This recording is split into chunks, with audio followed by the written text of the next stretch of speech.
러시아는 지난 2월 24일 전면적인 우크라이나 침공을 개시했습니다. 침공 이후 어느덧 4개월의 시간이 지나고 있는 상황입니다. 러시아 푸틴 대통령은 돈바스 지역 내 러시아인 보호, 우크라이나의 북대서양 조약기구 및 유럽 연합 가입 저지를 목표로 하는 군사 작전을 선언한 것입니다. 러시아는 우크라이나 침공 중 인구 밀도가 높은 지역에서 민간인들을 대상으로 백린탄과 집속탄을 모두 이용한 무차별 공격을 가한 혐의를 받고 있습니다. 집속탄은 한 개의 폭탄 속에 또 다른 폭탄이 들어가 있는 폭탄을 말하며 넓은 지형에서 다수의 인명을 무차별적으로 살상하는 대표적 비인도적 무기로 세계 110개 국가에서 금지된 무기입니다. 백린탄은 화학무기로 독성을 가진 인을 광범위하게 살포하고 여기에 불까지 붙여 이를 맞은 사람은 시야가 차단되고 호흡곤란의 화상 피해까지 겪게 됩니다. 러시아가 점령한 마리우폴에서 러시아군에 의해 우크라이나 수천 명의 민간인이 의도적으로 강제 이주, 성폭행과 강간 살해되었다는 혐의가 있습니다. 키이우 경찰에 따르면 러시아군이 철수한 후 키이우 지역에서 처형된 민간인의 시신 900여 구가 발견되었습니다. 국제사회는 러시아의 우크라이나 침공을 규탄하면서 우크라이나를 지원하고 있는데요. 미국은 대전차 로켓포 제블린, 155mm 국사포 다연장 로켓, 하푼 미사일 등을 광범위하게 지원하고 있습니다. 북대서양 조약기구 7개 회원국들도 우크라이나의 중화기를 지원하고 있습니다. 그 중에 눈에 띄는 것이 폴란드의 행보입니다. 우선 우크라이나의 소련제 미그-29 전투기를 지원했습니다. 폴란드는 28대의 미그-29 전투기 전량을 독일 주둔 미국 공군 기지에 배치하면 미국이 우크라이나에 지원하는 형식이었습니다. 또한 2개 여단을 구성할 수 있는 규모의 T-72 탱크와 보병 전투 장갑차 등 200대 이상을 지원했으며 크랩 자주포 총 30여 대를 우크라이나에 지원했습니다. 폴란드의 크랩 자주포는 우리나라의 K9 자주포 차체에 영국에서 설계한 155mm의 포탑을 활용해 제작하는 것으로 실질적으로 국산 무기가 우크라이나 전장에서 활약하게 되는 것입니다. 폴란드가 지금까지 우크라이나에 약 2조 원 규모의 무기를 공급해오고 있습니다. 지난 13일 폴란드군 지휘부 회의에서 부하슈차크 장관은 성능이 입증된 한국의 보병 전투장갑차, K9 자주포, K2 전차, FA-50 전투기 지대공, 유도미사일 천궁2 등을 구입할 것이라고 밝혔습니다. 우크라이나 지원으로 생긴 무기 공백을 한국산 무기로 대체하겠다는 뜻을 명확히 밝히고 있는 것입니다. 이를 위한 움직임도 빨라지고 있는데요. 폴란드 국방장관 마리우스 부하슈차크는 지난 5월 31일 카이 한화디펜스 현대로템을 방문하여 장비 참관을 진행했으며 곧바로 폴란드 육군 공군 평가단을 비롯한 20여 명이 이달 6에서 10일 방한해 구체적인 수출 조건 교섭을 벌였으며 기대 이상의 성과에 매우 만족해한 것으로 알려졌습니다. 초음속 고등훈련기 T-50을 기반으로 만든 FA-50은 이미 인도네시아, 필리핀, 이라크, 태국 등에서 수입해서 운영하고 있습니다. 특히 2017년 필리핀 마라위 전투에 투입되어 실전에서 뛰어난 성능으로 극찬을 받은 경험도 있습니다. FA-50 한 대의 가격은 약 4천만 달러로 가성비가 좋은 전투기로 평가되고 있습니다.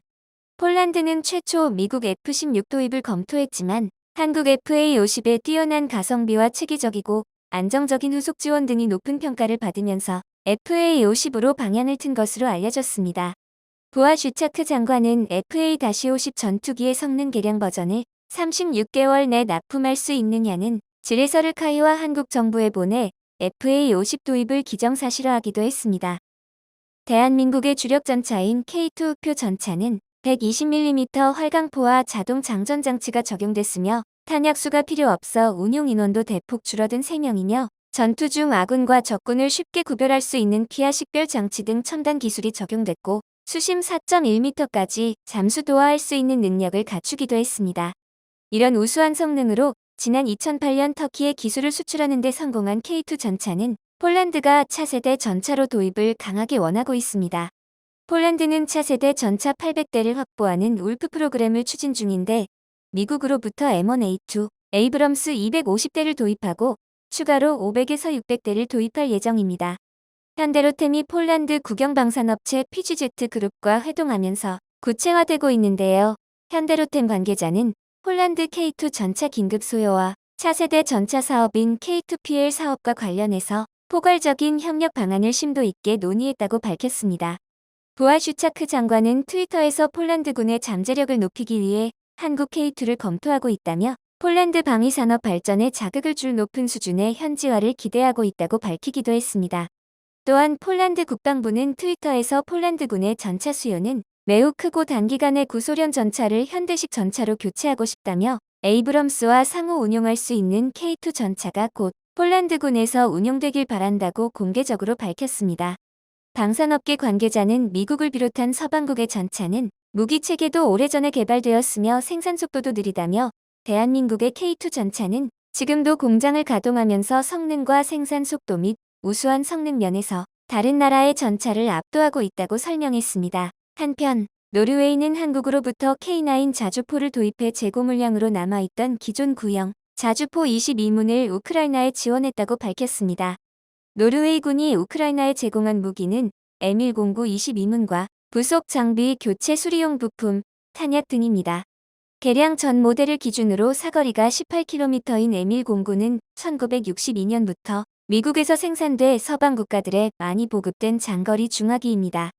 우크라이나군은 이미 독일에서 노르웨이군으로부터 M109 운용체계를 훈련받았다고 노르웨이 국방부는 전했습니다. K9 자주포는 우리 독자 기술로 개발한 세계 최고 기술의 자주포로 국제 자주포 시장의 69%를 점유한 자타공인 세계 최고의 자주포입니다. K9은 최대 사거리가 40km에 달하고 최초 사격 명령 접수 후 30초 이내에 초탄을 발사할 수 있는 빠른 발사 속도 등 우수한 성능을 갖추고 있으며 사격 후 신속한 진지 변환이 가능하고 기동성 및 생존성이 뛰어난 장비입니다. 폴란드 부하슈차크 장관 및 실무협상단은 K9 자주포 공급 확대와 신형 보병 전투차 공급을 요청한 것으로 알려졌습니다. 이외에도 폴란드 측은 한국의 장갑차, K4 고속유탄기관총 등의 수출을 요청한 것으로 전해졌습니다. S&T 모티브가 제작한 K4 고속유탄기관총 등은 약 270정 정도가 이미 해외 수출 예비 승인이 내려지는 등 수출이 구체화되고 있습니다. 이렇듯 러시아의 우크라이나 침공으로 인해 광범위한 대한민국의 무기들이 주목을 받으며 수출되는 성과로 이어지자 러시아에서는 민감한 반응을 보이고 있습니다.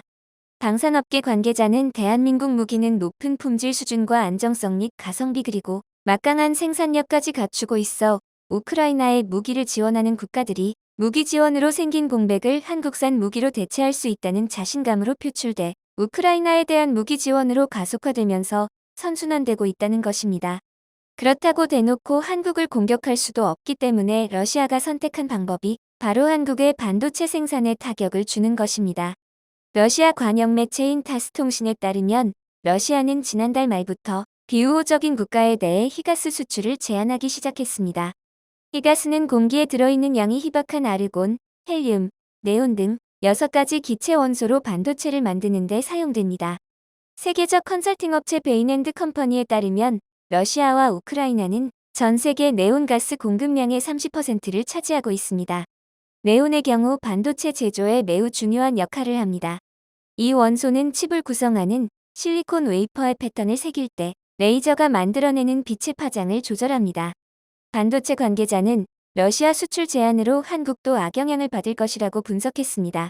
그는 삼성이 있는 한국이 가장 먼저 고통을 느낄 것이라며 한국은 히가스를 수입에 의존하고 있는데 미국이나 일본, 유럽과 달리 생산을 늘릴 대형 가스회사가 없기 때문이라고 분석했습니다.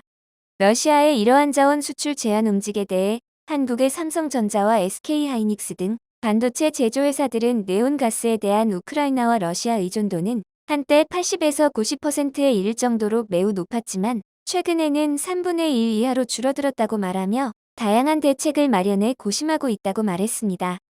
결국 러시아의 이러한 최근 행보는 한국의 다양한 무기로 인해 러시아의 우크라이나 침공이 영향을 받게 되는 상황에 놓이자 한국에게 강력한 경고를 보내 한국의 무기 수출에 제동을 걸어보겠다는 뜻을 노골적으로 드러낸 것입니다. 대한민국의 무기체계가 세계 2위 군사 강국인 러시아까지 긴장하게 만들고 있는 것입니다. 미국의 군사력 평가기관 발표에 따르면 대한민국의 군사력은 전 세계 6위로 평가되고 있습니다. 대한민국보다 군사력이 높은 국가는 미국, 러시아, 중국, 인도, 일본 정도로 5위인 일본과는 차이가 크지도 않습니다. 지난 6.25 전쟁 때 소총으로 북한군의 전차를 상대해야 했던 한국군은 이후 피땀 흘린 노력으로 무기체계들을 국산화시켰을 뿐만 아니라 전 세계 어디에 내놔도 경쟁력이 있을 정도의 명품으로 발전시켰습니다. 여기에는 대한민국 특유의 정밀한 손재주와 뭐든지 빠르게 처리하는 민족성 등이 결합되어 이제는 전 세계에서 대한민국의 무기들을 주목하고 있는 것입니다. 한때 세계에서 가장 가난한 나라에서 3만 5천 불의 국민소득과 세계 8위권의 무역대국으로 성장한 지금 대한민국은 세계에서 손꼽히는 명품 무기 라인업을 갖춘 무기 생산국가로 탈바꿈하였으며 대한민국의 무기가 전 세계를 누비고 있습니다. 이상 관심 이슈였습니다.